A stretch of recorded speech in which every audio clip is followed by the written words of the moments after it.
ஏன்டா ஆளாளுக்கு வீடு மேடிக்க எல்லாரும் தீட்டே போயிட முடியுமாடா? அந்த பொண்ணை கரெக்ட் பண்ணோம்னா ஒரு 1/2 கிலோ அல்வா வாங்கி கொடு, மல்லிகைப்பூ வாங்கி கொடு, போண்டா வாங்கி கொடு, பிரியாணியை வாங்கி கொடு. அதை விட்டு அந்த பிள்ளைய கூட்டிகிட்டு போய் குண்டியில் காயினை வாங்கி கொடுத்துருக்கியாடா? சின்ன பிள்ளை தடபாலடா இருக்குதுலாம். நான் கூட உண்மையாகவே பாம்பு தான் பின்னாடி அந்த பையனை துரத்துக்கிட்டு வருதுன்னு நினச்சேங்க. ஆனால் பாம்புலாம் இல்லைங்க, ப்ராங்க் பண்ணுறாங்க அந்த பசங்க. இவ்வளோ பப்ளிக் இருக்கும்போது எப்படி தான் தைரியமாக ப்ராங்க் பண்ணுறாங்கிறது தெரிலங்க. ஏன்னா ஹார்ட் அட்டாக் பேஷண்ட்டு இந்த மாதிரி முடியாதவங்க நிறையா பேர் இருப்பாங்க. அதனால் இந்த மாதிரி பப்ளிக்காக பண்ணுறதெல்லாம் அவாய்ட் பண்ணிக்கோங்க தயவு. நான் கூட மரமும் நினச்சிட்டேங்க.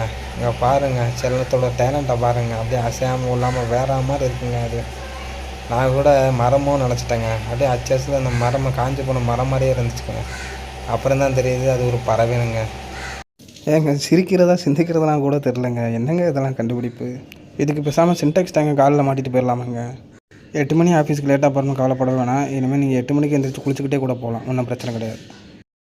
ஃப்ரெண்ட்ஸ் வேறு லெவலில் ஃப்ரெண்ட்ஸ் இங்கே பாருங்கள் ஃப்ரெண்ட்ஸ், வேறு மாதிரி இருக்குது. இந்த ஃபேனு இந்த 2 கேஸ் ஸ்டப்பையும் வாங்கி போட்டுன்னா போதும் ஃப்ரெண்ட்ஸ். டூர் போய் நீங்கள் சமைச்சு தள்ளிக்கிட்டே இருக்கணும் ஃப்ரெண்ட்ஸ். வேறு லெவலில் இருக்குது. கண்டிப்பாக யூஸ்ஃபுல்லாக இருக்குது. அதை பார்த்துட்டு கமெண்ட் பண்ணுங்கள் ஃப்ரெண்ட்ஸ்.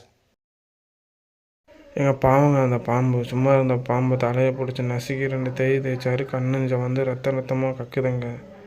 என்னங்க இது என்னதுன்னு தெரிஞ்சுன்னா கீழே கமெண்ட் பண்ணுங்க.